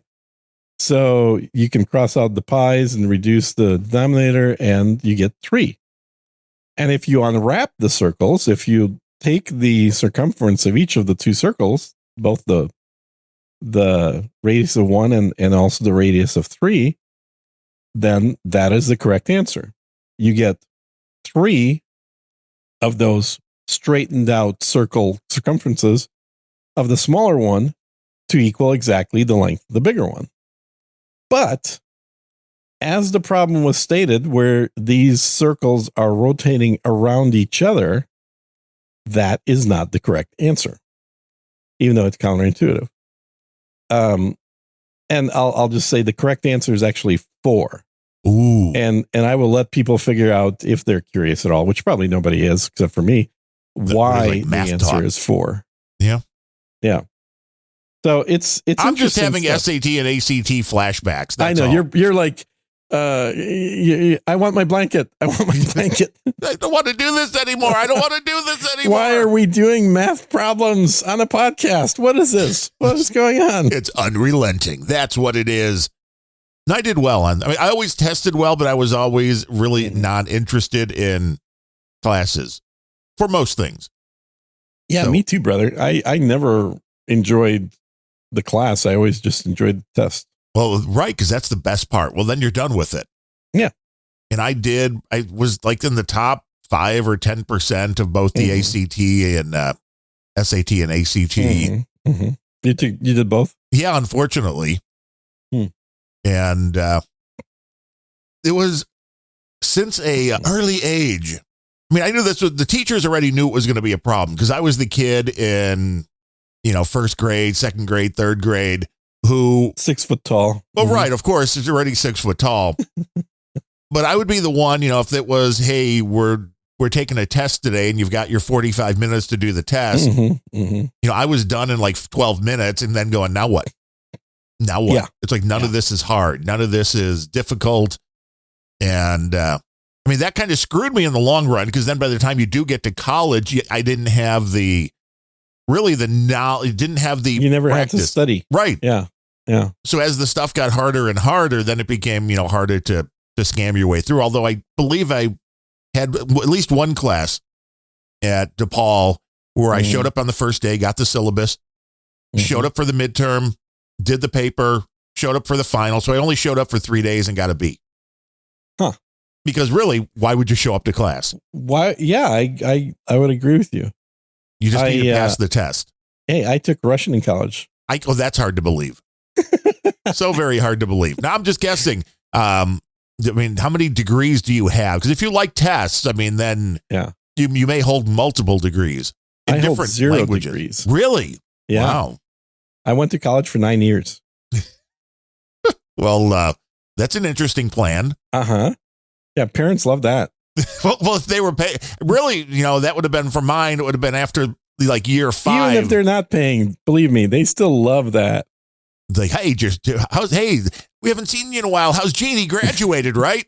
Sure he did. Yeah. No, I think in their minds, philosophy broke me. That could be quite because possible. When I took my first philosophy class as a freshman in college, like my eyes just opened up and my brain said, this is what you need to do. This explains your podcasting now. Does it? Digi Guru also says, if I was on Adderall right now, I would have totally understood your math problem. That may be the case. Uh-huh. I remember taking a philosophy course, and it was something like the first paper was, give us, was something on the meaning of life or the meaning of something. And I handed in a blank paper, and the teacher's like, okay, B, don't ever do it again. Because it was like, okay, I get it, but you can't do this for every paper. But hey, just for one, that's still a get out of paper free. Yeah. No, totally. And there was the rule in my first philosophy class I took from a professor. He was really good. Is that if you can justify it, then I will mark it as correct. And this is where you turned into the master debater. That's right. Exactly. Yeah. And so I was like, oh, well, shit. That's an A+ guarantee for me, baby. Because I will justify both sides at the same time if you want me to. I can talk with the best of them. Uh-huh. Yeah. And it was great. And like, I think a lot of people thought the grading was really hard because when you did multiple choice tests, if you didn't answer, then you got it wrong. If you answered incorrectly, you got 2 wrong. And of course, if you answered correctly, you got 1 right. But you could end up with a negative score on a test if you answer incorrectly. Yeah, that's not a passing grade then. Well, no. And a lot of people did not like that. So I could have 80% of my tests be correct, get 20% wrong, and then get a D. So what you're saying in this class, you were the Asian kid. I was so totally the Asian kid. Yeah. Let me rephrase that. But yeah, sure. Let's go with Asian. Yeah. I was going to make another racist comment, but I'm going to skip it for now. Yeah. Let's go with the Asian kid. Only one racist comment per quarter on the show. That's per quarter hour. Yes. Yeah. Per 15 minutes. Yeah. We don't want to overdo that to the point where people get tired. We don't want Apple to drop the podcast. Right. They're like, oh, wait, what are these guys talking about? Oh, no. But I don't know. I really enjoy, I took a year of art classes. It was a lot of fun. I did 3 semesters of Intaglio. Intaglio? Yeah. What is that? Sounds Italian.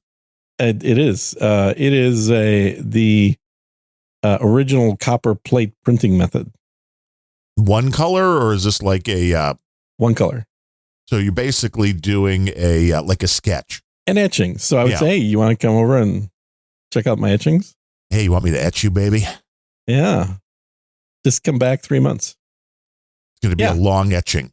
And boy, do you really learn the benefits of both having a reproducible medium, and you learn just how much of a pain in the ass it is to use a 500-year-old method to print things.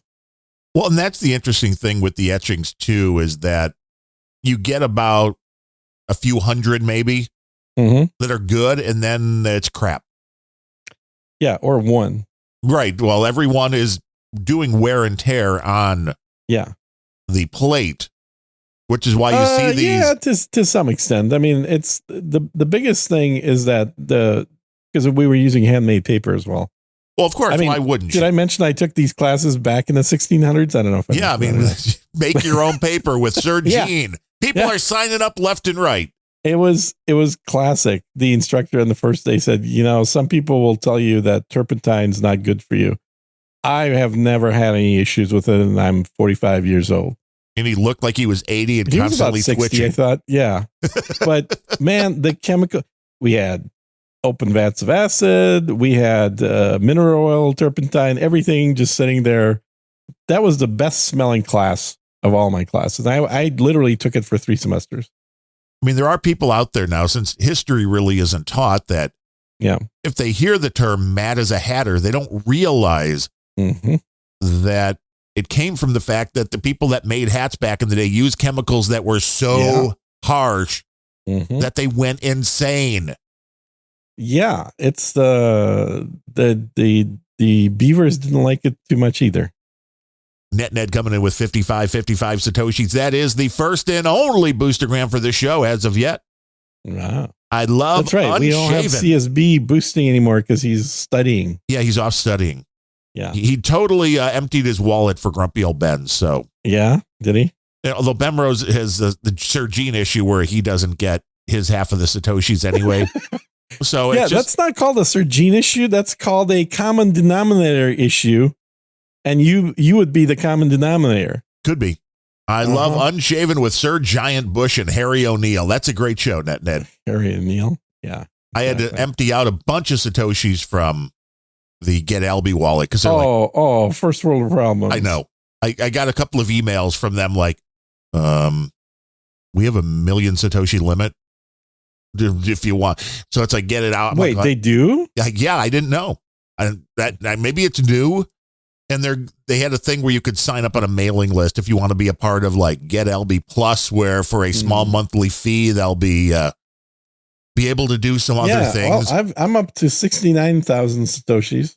Oh, wow. You are really, really getting up there. 69,000? I know, right? Mm-hmm. Yeah. Mm-hmm. They only allow up to 1 million, so you want to keep a very close eye on that. I better be careful.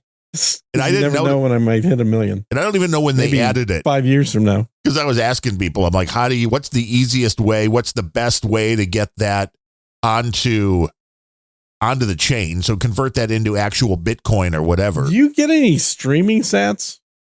Some, yeah, not for this show. Okay, good. Because I was going to say, I see 0 streaming sats for this show. Yeah, for this one, nothing. Now, I do get them on the all the other shows. To this show using Podcasting 2.0. It seems that way, or they're not giving funds. Or you're just, have you checked? Are we having 0 listener issues? We get the actual boost, but we don't get anything streaming. So I'm assuming that would be the only issue there. Because I get them for... The only way we wouldn't get anything streaming is if nobody listens, period, or if the people that do listen all use apps other than Podcasting 2.0. Because I think it's got a default, right?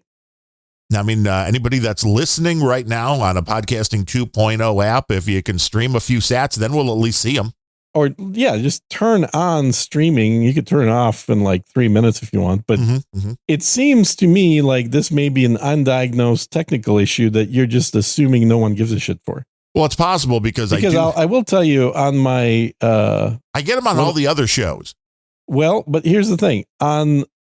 Before I switched to Get Albie, I wouldn't get the boost donations coming in on my old thing I was using, which I'm still paying for. I need to stop paying for it. Yeah, get rid of that. Yeah, it's like $20 a month for nothing. But you'd see the streaming stuff. But I would see the streaming stuff very regularly, like all the time.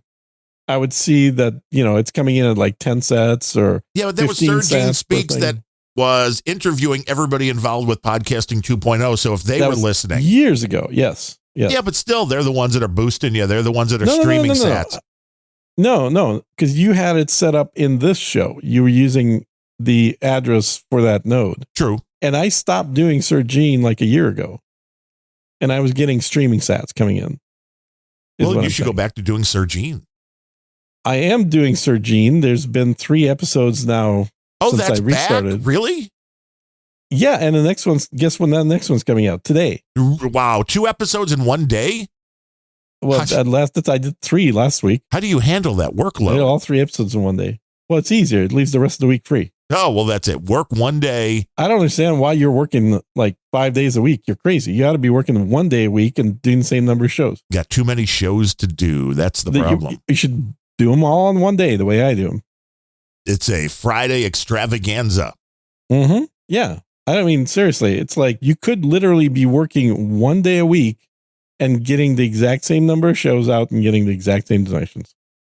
There was, and by the way, let's face it, your pre-stream show does not need to be live. It does, because I have to interact and anger the trolls by you just need to pretend like you're interacting with the trolls. No one's going to notice if they're not the one being interacted with. Maybe. Booper of Noses just gave 1,000 sats just came in. I don't know if that doesn't look 1,000 sats appreciated and everything, but what we need is for people to turn on the little every minute thingy, not the, unless you're doing 1,000 a minute. I guess that is possible. I mean, that would be a very we got to wait for at least like 100 minutes to verify that one. I mean, that's happened with other people. Like Tom Tomsky, 50 sats just came in, so I'm assuming it's all working. Well, if we see duplicates coming in, then we'll know it's working, because you never know if these people are just trying to be funny. These people. Like, I'll do a one-time 50 sat. Haha. Haha, these people, Tom Tomsky, Booper of Noses.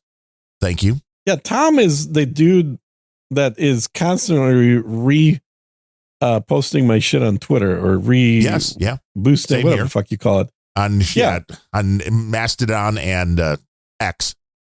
Yeah, on the X. Yeah. Nobody can repost everything that I put on Mastodon. It's literally physically impossible. Too much stuff. Well, if you had a bot, maybe you could do it. Well, but I'm already posting. I don't need to repost. And there's another 50. So yes, the streaming sats are working. Thank you, Tom Tomsky. Okay, I don't see that. I don't know. Wait, you got 50? I got 24. Well, that's 20. I'm looking at the total here in Conchecks. Okay. Yeah, so you got 24 as well. Yes. Okay. Yeah, so that we got 2 of those. Let's just, make sure that we get at least a few more coming in. But so that would indicate that not a single person that listens to Unrelenting on a normal week, not podcasting 2.0ers, uses podcasting 2.0 apps. Yeah. May we recommend going over to new or they all have empty wallets, which is also possible. Empty wallets. Yeah. Yeah. Cause I'm emptied them on all the other platforms and it's possible. It is possible. I forgot my login into, Get Elby. No, the other one, the one that you're paying for. That's always the best way to be. No, the podcast app. The podcast. Oh, well, to listen. Which one are you using? The one with the sats. There's a lot with the sats. Is it Podverse? Podverse. I forgot my Podverse. I need to figure out a way to get in there because I know I put some money in there. I haven't listened to it because I only used. Well, I almost don't want to say it, but I use non-podcasting 2.0 app as my main podcast app. I mean, I don't see you when you listen to Random Thoughts every week. I'm not seeing any streaming sats from Sir In Gene. fact, not only that, you actually comment on your show with Ryan Grumpy about how Gene doesn't listen to any of this shit. I have to call you out in real time. On this show, which I thought was funny. I mentioned it. Yeah, I thought that was hilarious because that literally the minute you say I don't listen, I have to text you and say, you fucker. And then I knew you didn't listen to the end of the show, though. No, I didn't. No, I had better things to do. Because at the end of the show, I told everybody to buy your ponchos and return them in January. Oh, you bastard. Let's see, this would get you. Like, I got a test. They do have the extended return policy and operation now. Right? Yeah, you have until January 31st to return anything you want. I don't even care. Yeah, go buy them, do a return, whatever. I don't get them back. So, you might as well keep them. You should keep them. They are beautiful. I've got a pack sitting right here. I mean, I may order another. I may throw in a poncho to everybody that's getting a present.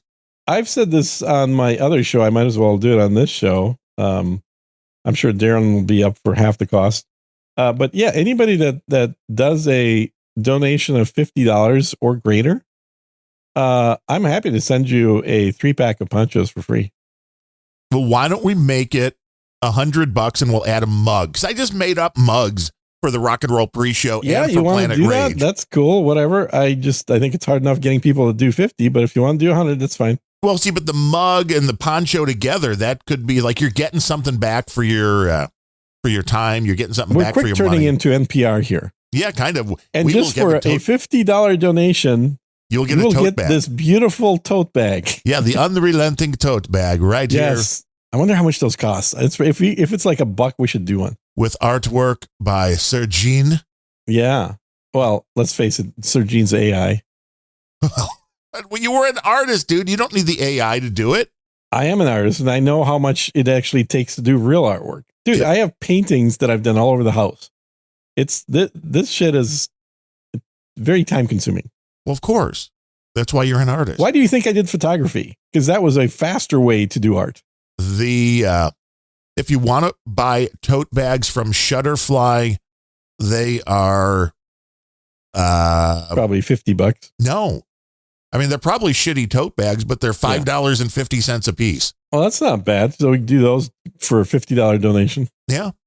You just put the unrelenting. It's a 12 by 12 design on the front of the bag. You just put the unrelenting logo. Size tote bag, yeah. It is. It's kind of like the free bag you get at the grocery store when you go there. Kind of. It's a 15 by 18, 100% cotton canvas, spot clean only. Cotton canvas. That's not bad.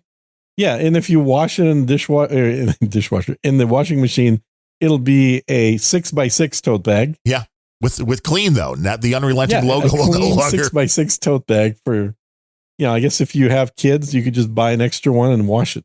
Do people really want tote bags? I mean, that's the question. Nobody wants tote bags, but it is a typical NPR gift at the $50 level. You get an umbrella at $100 level for our $100 supporters. I made playing cards for some of the winners over on a Planet Rage contest, and the playing cards were actually really nice. And I'm like, with that too, do people still play cards? Yeah, definitely do that. Really? You made playing cards? Yeah. And they came out very nice. Really? Uh-huh. What did they have a picture of Taylor Swift on every single card? Well, see, you just print up on the back. I mean, it's not like you're doing the faces of each card. Oh. But you're just doing the back. So with a custom back, you could have the unrelenting logo on the back of all the cards. Okay. So you basically, they're normal cards, but the back is your custom. Correct. You know what I would want to do? I would want to do like a different card on the back. Well, that's like a magician's trick. Totally could do that. Totally can do that. And that wasn't all that expensive either. So, I mean, the mugs weren't bad for the 15-ounce mugs. They were under $10 shipped, and they're pretty nice mugs. So really, yeah, that seems unreasonably cheap. Yeah, from what I recall, these places charging like Cafe Press.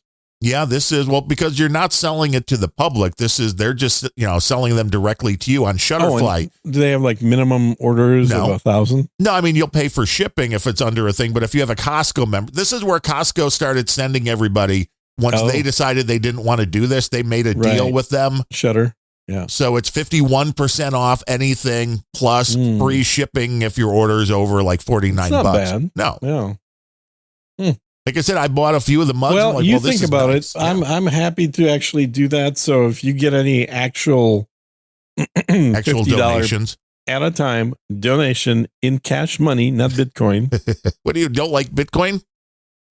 No, you steal it. You always steal my Bitcoin. So I'm sticking to just regular money. But if somebody sends a donation over $50 to this show, see, here's the funny real thing. Money, I will be happy to send you a 3-pack of ponchos. The funny thing is, anything that comes in via PayPal or the P.O. box, I can steal. Anything that comes in via the Bitcoin, I have no choice but to have it go to you. Yeah. Well, I just don't trust you. So, well, then you're backwards. You have failed this test. Not really, because I would have to see half of that $50 in my PayPal before I ship anything out. No, got to get it in the PayPal, baby. You wait, but they're evil.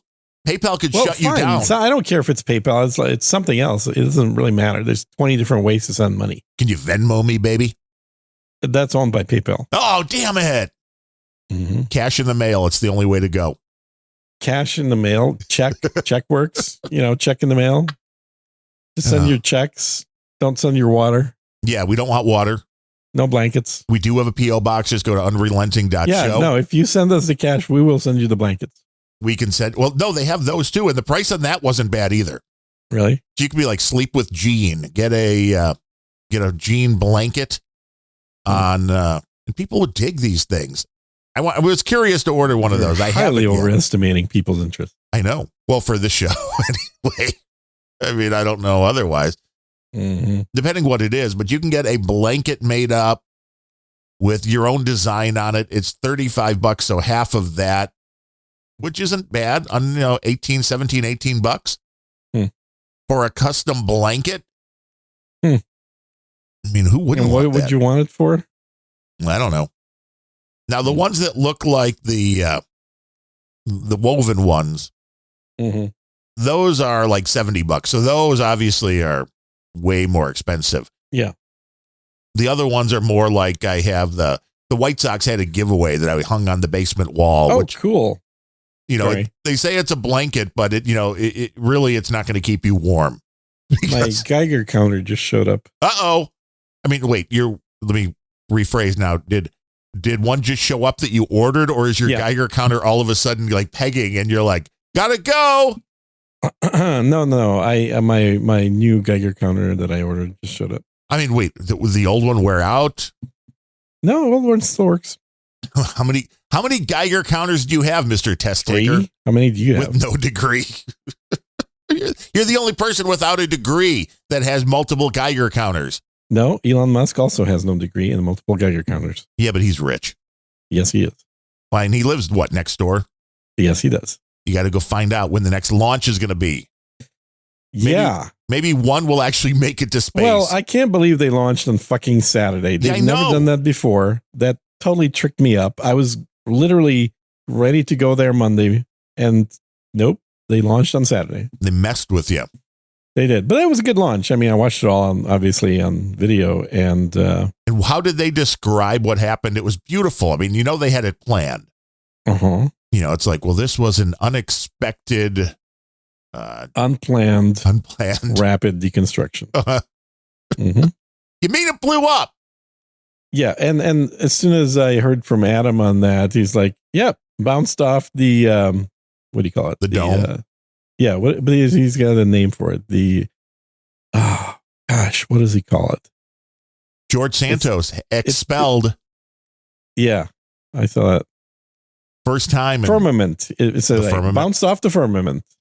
Yeah, and the world is flat. Firmament. Yes, Blitz came in with that just as you did. Yeah. That's a Adam-ism. We'd like to say you want a free tote bag, Blitz, but you haven't as of yet. Maybe soon. Yeah. I like the idea of prizes if they're decent and that? cheap. Yeah. Yeah. Well, I think the prize shouldn't really cost more than like 20% of the thing you get. Oh, exactly. I mean, you can't be like, hey, give me a $20 donation and I'll send you a $15 mug with $5 shipping. Yeah, exactly. Like, I'm losing money with every poncho. I am losing money with every poncho.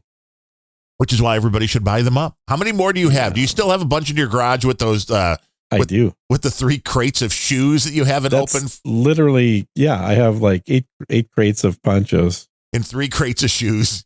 Yep. You could just open up a Goodwill. Fuck that. These are expensive shoes and ponchos. I was hoping you would just stop with those are expensive shoes, because then we would know everything we need to know. ML DeMarcos. Yeah, about the ponchos. I mean, do you have a poncho for every pair of shoes? No. I have way more ponchos than that. Still buy the damn ponchos. You were supposed to have a new product. That never came to fruition? Yeah, it never came to fruition because I realized that I don't want to lose money on every new product.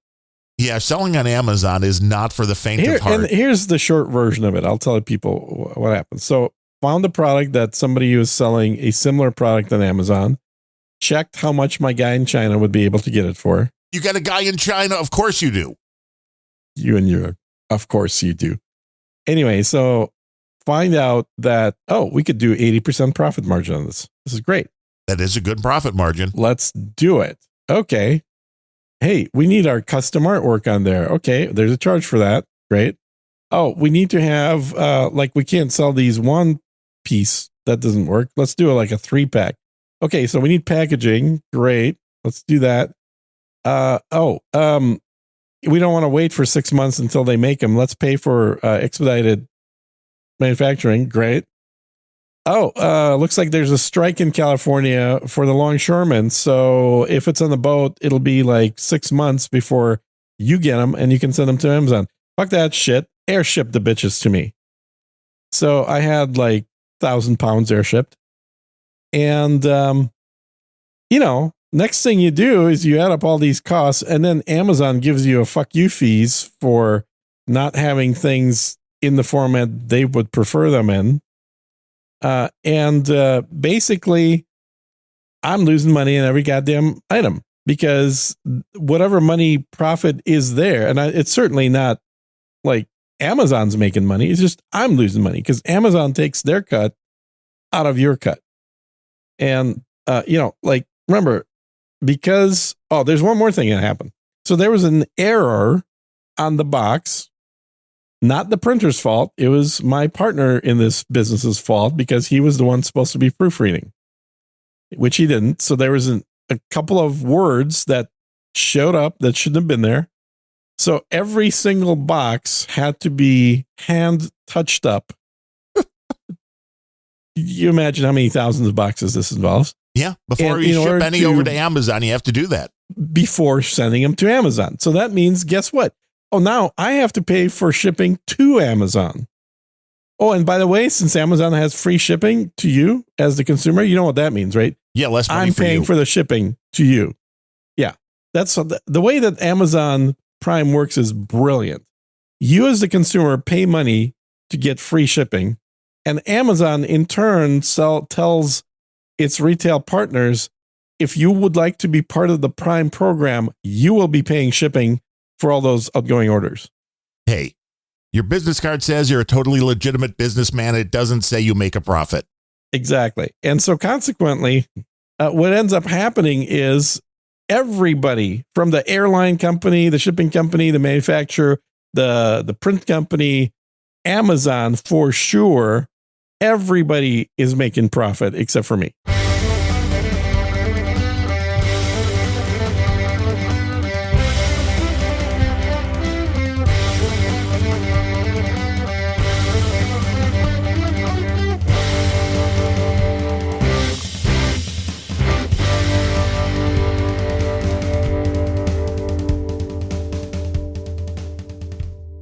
We could be putting our meat in the same freezer.